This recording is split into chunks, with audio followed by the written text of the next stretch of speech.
Story. The government's own projection says unemployment will be 8.5% at the end of next year. That's around election time. Joining us now by phone is Congressman Ron Paul. Congressman, we appreciate you being with us. I know your schedule's very, very busy, and I know you like to talk about the Fed and the price of gold, but I'm going to ask you a very specific question. Okay. If you're elected, and your first day in the White House, you sit there in the Oval Office and they come to you and you say, Mr. President, we've got 8.5% unemployment. What will you do at that point? Well, you can't do one thing in one day that's going to reverse something that has accumulated over probably 40 years of bad policy, so you have to start somewhere. But you have to change the atmosphere for investments in this country to get some confidence back again.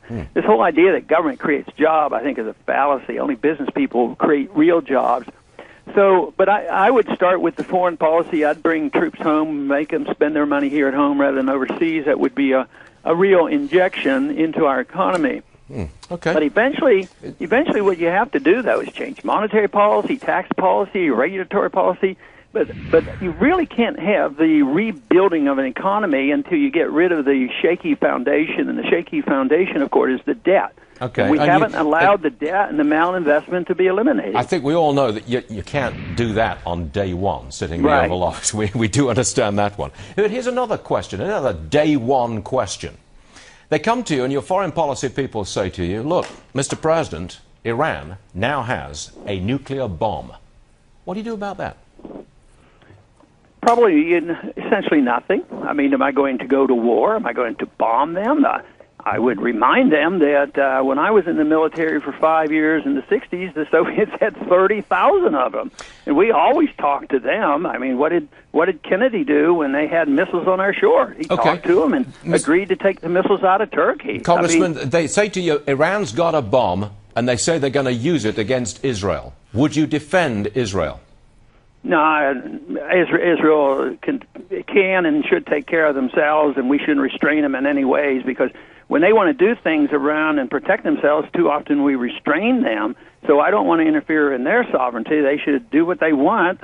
I was strongly supportive of what Israel did when they bombed that nuclear site in Iraq many, many years ago. And they shouldn't sell out their sovereignty. We tell them what they can do because they're dependent on our money. So Israel has 200-300 of these things. And this whole idea that we have to build up the war fever and attack the Iranians, and they don't have any history of marching into other countries. Okay. I mean, they just don't do that. That's not their tradition. It's not that anybody wants to defend their government right now, but their traditions aren't so much. I think they have a natural tendency to have a self-defense. I mean, they're surrounded by nuclear weapons. About 5 or 6 different countries have nuclear weapons over there. Congressman Ron Paul, we thank you. I know you're very, very busy. Everybody's busy these days, and you in particular are very busy. We wish you luck with your presidential campaign, and we really thank you for spending a couple of minutes with us today, sir. Thank you. Thank you very much.